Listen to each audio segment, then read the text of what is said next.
الحمد لله الذي لا يبلغ مدحته القائلون ولا يحصي نعماءه العادون ولا يؤدي حقه المجتهدون الذي ليس لصفته حد محدود ولا نعت موجود ولا وقت معدود ولا أجل ممدود فطر الخلائق بقدرته ونشر الرياح برحمته الصلاة والسلام على الرسول المسدد المصطفى العمجد المحمود الأحمد سيدنا ومولانا ومولى الكونين جد الحسن والحسين وعاني والقاسم محمد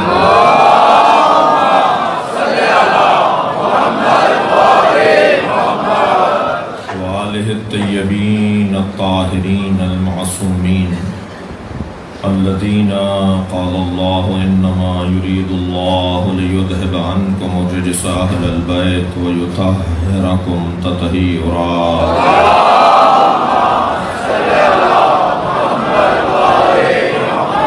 ولعنة الله عليهم أجمعين من يوم عداوتهم إلى قيام يوم الدين أما بعد قال الحكيم في قرآن الكريم بسم الله الرحمن الرحيم ويقول الذين كفروا لست مرسلا قل كفى بالله شهيدا بيني وبينكم ومن عنده علم الكتاب صلى الله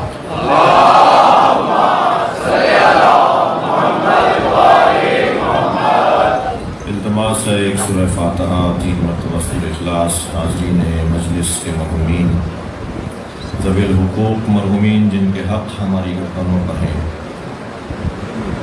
ہمارے مربی ہمارے اساتذہ ہمارے پڑوسی ہمارے آبا و اجداد ہمیں کچھ سکھانے والے ہمیں ادارے جو دے کر گئے ہیں بالخصوص سید فیاض بخاری اور ان کے دیگر خانواتے کے مرحومین جناب زاہد بخاری صاحب کے دیگر مرحومین رحم اللہ من قرآن الفاتحہ الرحمن الرحیم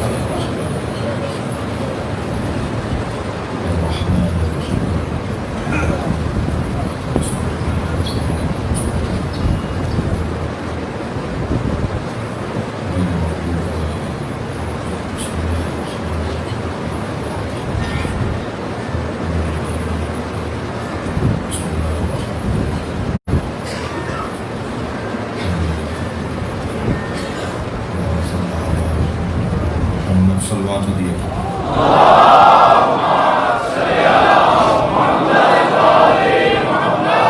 سورہ مبارکہ رات کی 43ویں آیت اللہ اس کلام میں مولا علی کی عظمت کو ایک باب کے عنوان سے بیان کرتا ہے ویسے بھی اللہ نے طے کر رکھا ہے کہ جہاں کمالات ہوں گے عظمتیں ہوں گی فضیلتیں ہوں گی وہاں صدارت علی کی ہے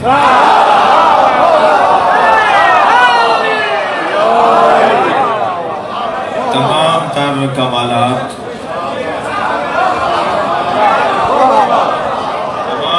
کمالات کا مجموعہ یہ گھرانہ ہے اور اس گھرانے میں علی ایک ہی ہے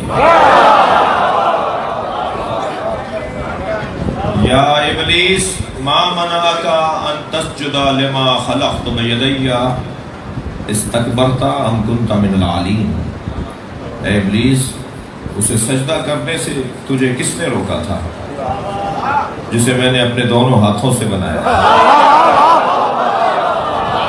استکبرت متکبر ہو گیا تھا یا عالین میں سے تھا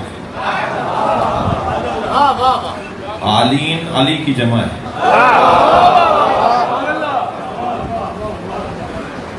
لفظ علی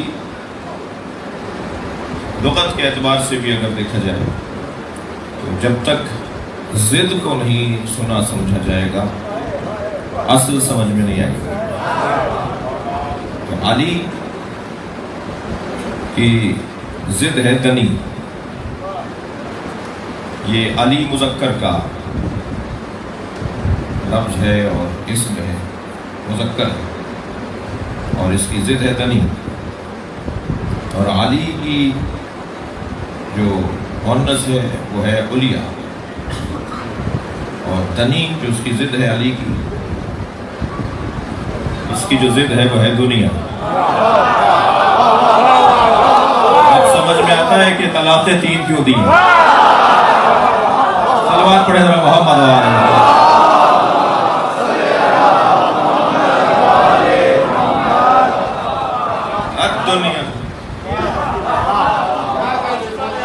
الدنیا غر غیر جا کسی، یہ شیخ صاحب کا یہ طریقہ ہے.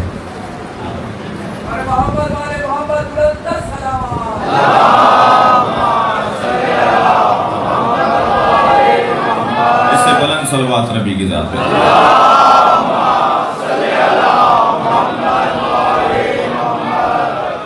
دنیا، آپ سب یہاں جوتیاں اتار کے بیٹھے ہیں، بولیے نا. ہم امام بارگاہ میں، مسجد میں، حرم میں جوتیاں اتار کر آتے ہیں. مولا علی نے جوتیوں کا نام رکھا ہے دنیا.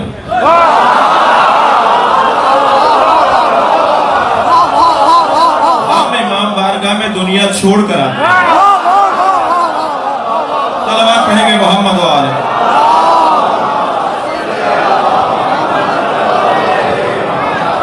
لہذا نہ مسجد لڑنے کی جگہ ہے،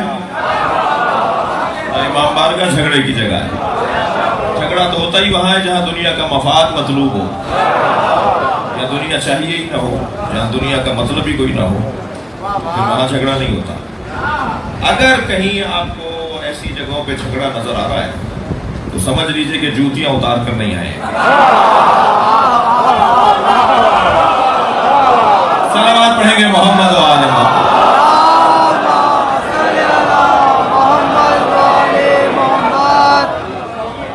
بھائی یہ جگہ انتہائی خطرناک جگہ ہے.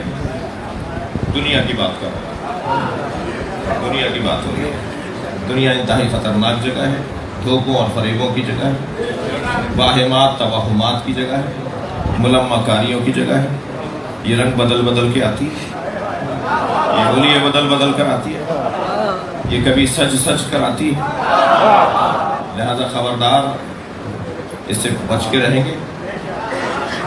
جی 2 کروڑ کی گاڑی میں بیٹھیں گے مگر دنیا سے لا تعلق رہیں گے، یہ ممکن ہے. بہت مہنگے گھر میں رہیں گے مگر دنیا سے دور رہیں گے. پیسے کو دنیا نہیں کہتے، اچھے مکان میں رہنے کو دنیا نہیں کہتے، اچھی سواری میں بیٹھنے کو دنیا نہیں کہتے، اچھے کھانے کھانے کو دنیا نہیں کہتے.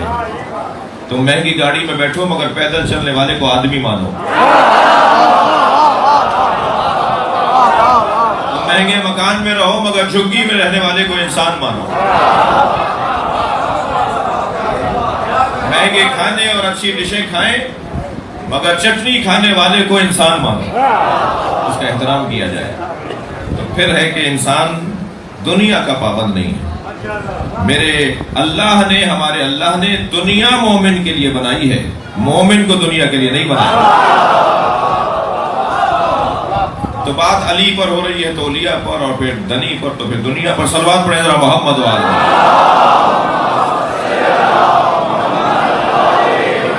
میں نے ایک جملہ کہا اور تھوڑا اسے بہتر کر لیتا ہوں. ہم اس دنیا میں جب قدم رکھتے ہیں تو پہلا تحفہ ہمیں دھوکہ دیا جاتا ہے. یہ ہماری جو بیویاں بیٹھی ہوئی ہیں، خواتین بیٹھی ہیں، جب گھر میں کسی کی امید بنانے والی ہوتی ہے تو نہال سے تیار ہوتے ہیں، چھوٹے بچوں کے چھوٹے چھوٹے کپڑے تیار ہوتے ہیں. ابھی بچے کو آئے ہوئے 20 منٹ نہیں ہوئے ہوتے دنیا میں، تو پہلا تحفہ اسے لباس پہنایا جاتا ہے. اور لباس عربی زبان کا لفظ ہے، لباس یعنی دھوکہ. ہاں، لباس یعنی دھوکہ. اب مولا علی کا جملہ سنیں نہج البلاغہ کا. مولا فرماتے ہیں ما لبستو علی نفسی، لباس، لباس لبستو. اب یہ نہیں ہوگا کہ میں نے لباس نہیں پہنا، معاذ اللہ. ما لبستو علی نفسی ولا لبس علی، آج تک مجھ علی نے اپنے آپ کو دھوکہ نہیں دیا، اور دنیا میں کوئی پیدا نہیں ہوا جو علی کو دھوکہ دے سکتا. لہذا یہ دنیا کا کام ہے، اور اس سے مزہ ہی یہ ہے کہ انسان اس کی حقیقت کو، جتنا اچھا مولا علی نے دنیا کا تعارف کروایا نا، کوئی اور جانتا ہی نہیں ہے اسے، تبھی تو دوسرے دھوکہ کھاتے رہے۔ ہاں، یہ جتنے مسئلے ہوئے یہ دنیا کی وجہ سے ہوئے، یہ سارے مسئلے جتنے اہل بیت کے ساتھ ہوئے یہ سب دنیا کی وجہ سے ہوئے۔ اور یہ یاد رہے، میں ان بچوں اور جوانوں کو ایک نصیحت کر رہا ہوں کہ کم سے کم 3 مرتبہ پیسے کو نظر انداز کر کے دکھانے کی اور نظر انداز کرنے کی مشق کیجیے۔ ایک بڑی رقم آئی آپ کے پاس، میں بچوں جوانوں سے کہہ رہا ہوں فوراً رال نہیں ٹپکاؤ، اسے لات مارنے کی مشق کرو۔ تم نے آج 2 لاکھ روپے کو نظر انداز کیا، کل یہ پلٹ کے 4 لاکھ آئیں گے، پھر مشق کرنا ان کو نظر انداز کرنے کی۔ حرام پیسے کو نظر انداز کرنے کی بات نہیں کر رہا، وہ تو ویسے ہی کرنا ہے، حلال پیسے کی بات کر رہا ہوں۔ حلال پیسہ آپ کے پاس آئے 2 مرتبہ 3 مرتبہ اسے نظر انداز کر کے دیکھیے، پھر مجھ سے اس ممبر سے ضمانت لے لیجئے کہ دنیا آپ کے پیچھے رہے گی، آپ جان نہیں بچا پائیں گے، اتنا پیسہ برسے گا۔ صلوات پڑھیں محمد و آلہ۔ جیسے بھائی کچھ غذاؤں کا ذائقہ بحال کیا جاتا ہے، کچھ ٹائم لگتا ہے۔ آپ چائنا گئے مثال کے طور پر، وہاں کے جو کھانے آپ کو اچھے نہیں لگ رہے تھے، 1 ہفتے بعد وہی اچھے لگیں گے۔ میں جب ایران پڑھنے گیا تو ہمیں وہاں کے پھیکے کھانے، ابلے ہوئے کھانے 3-4 مہینے تک تو طبیعتیں خراب نہیں، اور پھر اس کے بعد آج اگر وہ ڈش مل جائے، کہیں چلو مرغ مل جائے، چلو کباب مل جائے، جوجا کباب مل جائے مثلا، تو دل کرتا ہے، کیونکہ ذائقہ بحال ہو جاتا ہے۔ جس طرح ہمارے زبان کا ذائقہ ہے، جیسے ہمارے دہن کا ذائقہ ہے، ایسے ہی روح کا بھی تو ذائقہ ہے۔ کیا کریں کہ ہماری روح کا ذائقہ بحال ہو جائے؟ اور یقین جانیے موسیقی روح کی غذا نہیں ہے کہ میں اتنے آدم کو مجھ سے سجدہ مجھے نہ کرواؤ، میں اتنے سجدے کروں گا اس زمین کے اوپر کہ کوئی چپا باقی نہیں رہے گا۔ اللہ کو سجدے کی تصویر نہیں چاہیے۔ میں تصویریں بنانے والوں کو کچھ کہہ رہا ہوں، اللہ کو نمازوں کی اور سجدوں کی تصویریں نہیں چاہیے۔ تمہاری پیشانی جھکنے سے پہلے دل تو جھکے۔ صلوات پڑھیں گے محمد و آلہ محمد۔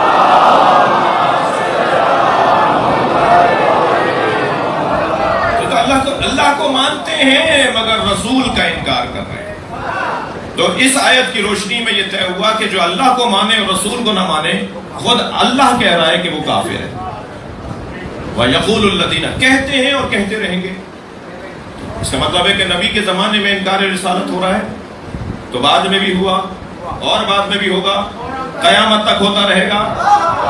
بھائی میں یہاں استفادہ چاہ رہا ہوں، یعنی نبی کی رسالت ہر دور میں منکروں کی زد میں رہے گی۔ نبی کے رسالت کا عقیدہ، منکر اس کا انکار کرتے رہیں گے، کافر اس کا انکار کرتے رہیں گے۔ تو پھر قاعدہ تو یہی ہے نا کہ اللہ گواہی کے لیے کافی ہے، اور وہ کہ جس کے پاس علم الکتاب ہے۔ تو اسی آیت سے مانو کہ آج بھی کوئی عالم الکتاب ہے۔ ہر دور میں اللہ تو ہے، ہر دور میں اللہ کے ساتھ ایک عالم الکتاب ماننا پڑے گا۔ بس جس عالم الکتاب کو ڈھونڈنے کی کوئی زحمت کر رہا ہے، ہم مجلس ہی اس لیے کر رہے ہیں کہ اسے سمجھائیں، اسے مہدی برحق کہا جاتا ہے۔ ہر زمانے میں، ہر دور میں اللہ کا ایک نمائندہ اللہ کی جانب سے عالم الکتاب ہر دور میں رہے گا۔ یہ قاعدہ ہے، یہ قانون ہے۔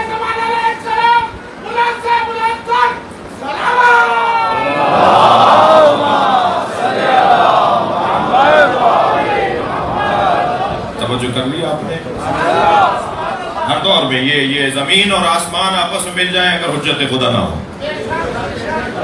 اگر حجت خدا نہ ہو تو یہ پھٹ جائے اور اپنے اہل کو کھا جائے۔ زمین کی امنیت بتا رہی ہے کہ کوئی ہے جو اس کو محفوظ رکھے ہوئے ہیں، اور وہ ہمارے درمیان موجود ہیں، ہمیں دیکھ رہے ہیں، ہمیں سن رہے ہیں، ہم انہیں نہیں پہچان پا رہے۔ یہ جو ہمارا نہ پہچاننا ہے یہی غیبت ہے۔ کسی غار میں نہیں ہے، کسی حجرے میں نہیں ہے، کسی پردے کے پیچھے نہیں ہے، وہ ہمارے درمیان موجود ہیں، وہ حاضر ہیں، ظاہر نہیں ہے۔ حاضر ہیں ظاہر نہیں ہے. اتنا بڑا مجمع حاضر ہے مگر مجھ پہ سب ظاہر نہیں ہے. آپ بھی ایک دوسرے پہ ظاہر نہیں ہیں. نبی 40 سال تک مکے میں حاضر رہے، ظاہر نہیں تھے. ہمارے امام بھی حاضر ہیں، ظاہر نہیں ہے.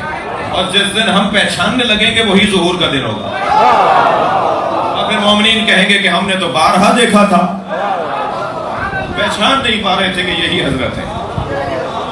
عزیزان گرامی، قرآن کی یہ آیت اور نبی کا یہ فرمان، انی تارک فیکم الثقلین، کتاب اللہ و عطرتی اہل بیتی، انہما لن یفترقا حتی یردا علی الحوض ان تمسکتم بہما لن تضلوا بعدی. میں تمہارے درمیان، یہ حدیث سنی شیعہ نے اس کی سند کو مکمل لکھا ہے. البتہ بعض احادیث ایسی ہیں کہ جن کی سند مکمل ہے مگر مکمل سند ہونے کے باوجود اس پر عمل نہیں ہے، تو کہہ دیا جاتا ہے کتاب اللہ و سنتی. تو 14 اس کی طرف ہے، 14 سلسلوں سے، 14 شجروں سے آئی ہے یہ حدیث. 14 شجروں میں صرف ایک شجرہ کہتا ہے کتاب اللہ و سنتی. 13 شجرے کہتے ہیں کتاب اللہ و عطرتی. تو بہرحال کیونکہ ایک تعداد کثرت سے ہے تو ظاہر سنتی کو زیادہ بولا جائے گا، سنتی زیادہ سنا بھی جائے گا. تو میری خواہش یہ ہوگی کہ اہل بیتی بھی زیادہ بولا جائے، عطرتی بھی زیادہ بولا جائے. سرکار دو جہاں نے فرمایا کہ میں 2 بھاری چیزیں چھوڑے جا رہا ہوں. نبی جنہیں بھاری کہیں، نبی جنہیں سنگین کہیں. کون کہہ رہا ہے سنگین؟ جن پر قرآن اترا ہے.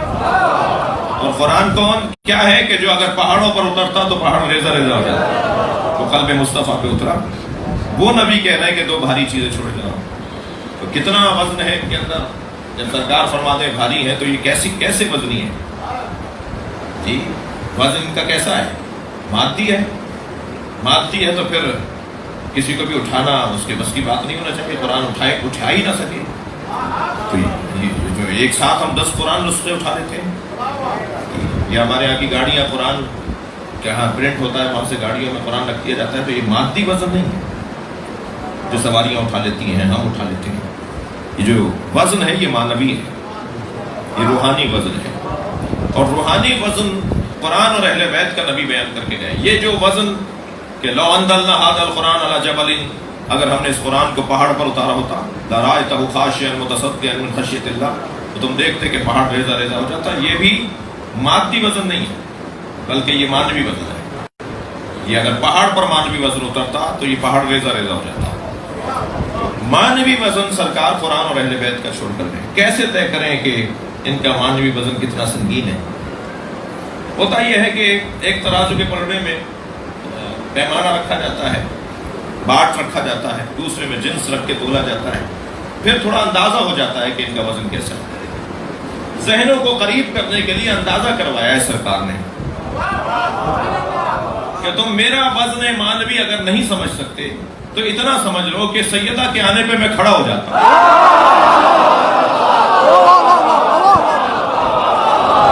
اور شاعر کہتا ہے گرانی پلے عصمت میں اتنی تھی کہ دیکھا ہے،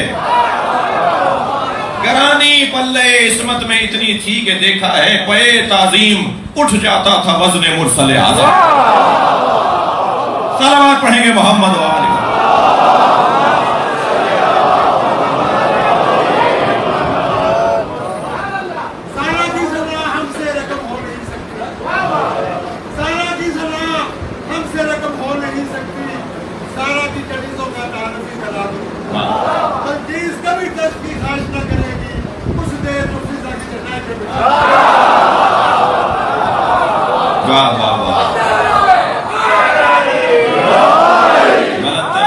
محمد والے.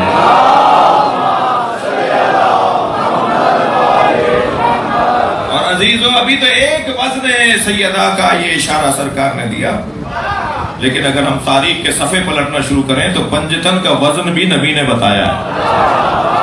پہلے نبی کا وزن قرآن نے بتا دیا کہ یہ پہاڑ سے زیادہ سنگین وجود ہے، اور پھر سیدہ کے آنے پہ نبی کا وزن ایسے اٹھ رہا ہے. اور اگر حسین پشت نبی پر آ جائے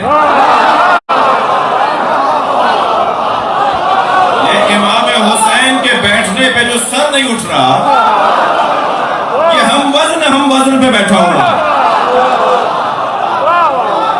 صلوات پڑھیں محمد وآلہ.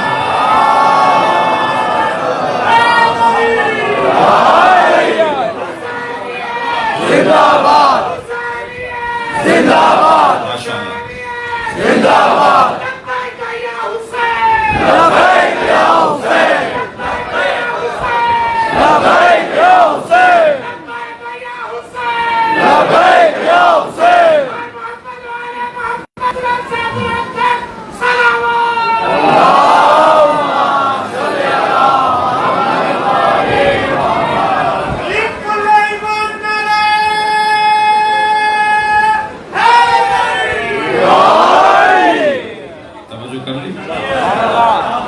حسین اگر پشت نبی پر بیٹھ جائیں تو سرکار سر نہیں اٹھا رہے. کون کہتا ہے ذکر حسین نماز سے دور کرتا ہے؟ جو آپ نے یہ کہے نا اسے ذرا مجھ سے ملوائیے. کون کہتا ہے کہ ذکر حسین اور عزاداری اور نماز میں تضاد ہے؟ ذکر امام حسین نماز سے دور نہیں کرتا، نماز کو لمبا کرتا ہے.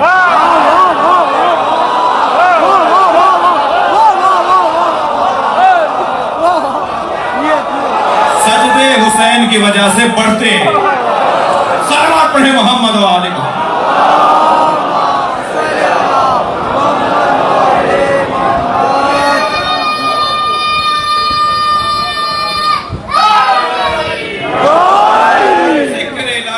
بڑھنے کا ذریعہ ہے ذکر حسین. اور بھائی شناختی کارڈ عامیانہ زبان میں بات کر رہا ہوں، شناختی کارڈ دیکھ کر رسمی اداروں میں داخل ہونے دیا جاتا ہے.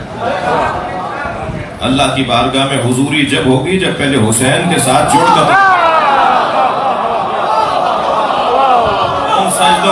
ان سجدوں کا کیا فائدہ جو حسین کے بغیر ہو.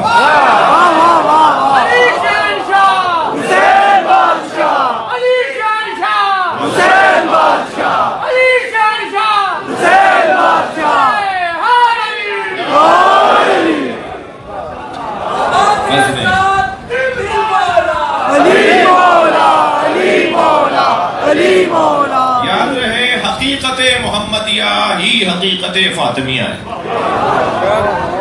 اور حقیقت محمدیہ ہی حقیقت علویہ حسنیہ حسینیہ ہے. یہ ایک روح اور 5 قالب ہیں.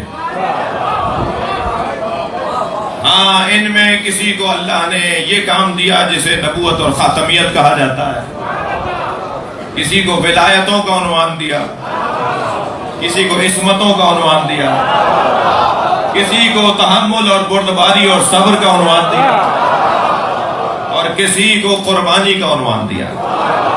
اگر آپ پنجتن کی صفات کو علیحدہ علیحدہ دیکھیں تو یہی لاہے عمل زندگی ہے. زندگی کی کامیابی کے راز بھی یہی ہیں، اور اسی لیے یہ ہمارے لیے نمونہ عمل ہے. ایک صاحب کہنے لگے کہ جی ہم جیسے ہیں.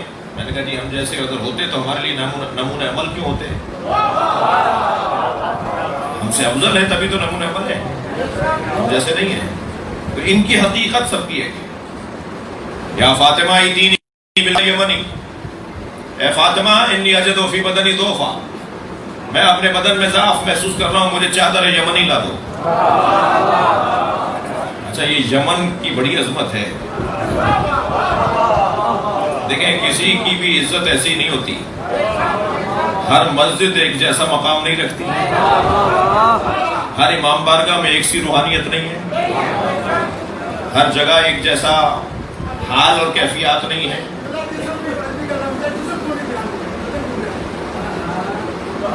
یہ تو پھر حدیث کے ساتھ کی شرح پہ مجھے بخاری صاحب خمسے کی دعوت دے تو سلوات پڑھے ذرا، یہ بول نہ دیں کچھ، سلوات پڑھے ذرا.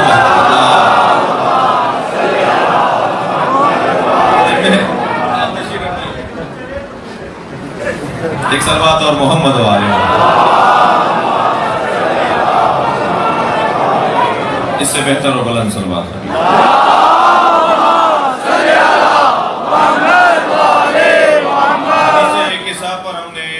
یاد آ رہا ہے کوئی 10 سال پہلے